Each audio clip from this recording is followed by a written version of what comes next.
AP express news చూద్దాం. కర్నూలు జిల్లాలో కురుస్తున్న భారీ వర్షాలకు వాగులు వంకలు పొంగి పొర్లుతున్నాయి. రహదారిలోని వాగులు పొంగటంతో రాకపోకలకు అంతరం ఏర్పడింది.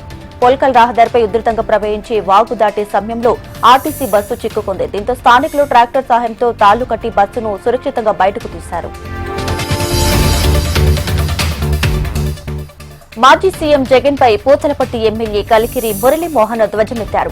కాంట్రాక్టర్లను జగన్ బెదిరించిన తీరు కాదని ఆయన అన్నారు. నేపాల్లో చిక్కుకుపోయిన 217 మందిని లోకేష్ సురక్షితంగా ఏపీకి తీసుకొచ్చే ప్రయత్నం చేస్తున్నారని తెలిపారు.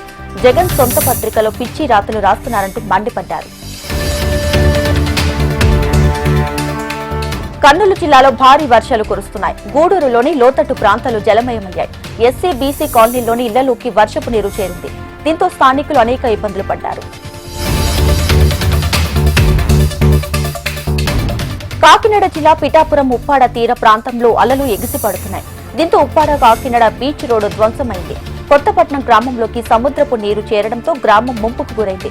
ఈ విషయాన్ని తెలుసుకున్న టీడీపీ రాష్ట్ర అధికార ప్రతినిధి మాజీ ఎమ్మెల్యే వర్మ తీర ప్రాంతంలో పర్యటించారు. మత్స్యకారులు ఎవరూ కూడా అధైర్యపడవద్దని, అన్ని విధాల అండగా ఉంటామని వర్మ చెప్పారు.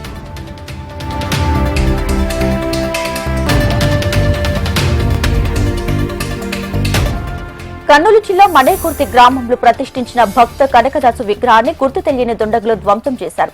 గతంలో భక్త కనకదాసు విగ్రహ ప్రతిష్టపై ఇరు వర్గాల మధ్య వివాదం ఉంది. సమాచారం తెలుసుకున్న పోలీసులు ఎలాంటి అవాంఛనీయ ఘటనలు చోటు చేసుకోకుండా భద్రత ఏర్పాటు చేశారు. ఇక గ్రామ ప్రజలు, కుల సంఘాల నాయకులు ఘటనా స్థలానికి చేరుకుని పరిశీలించారు. దుండగులపై వెంటనే చర్యలు తీసుకోవాలని కుల సంఘాల నాయకులు పోలీసులకు ఫిర్యాదు చేశారు.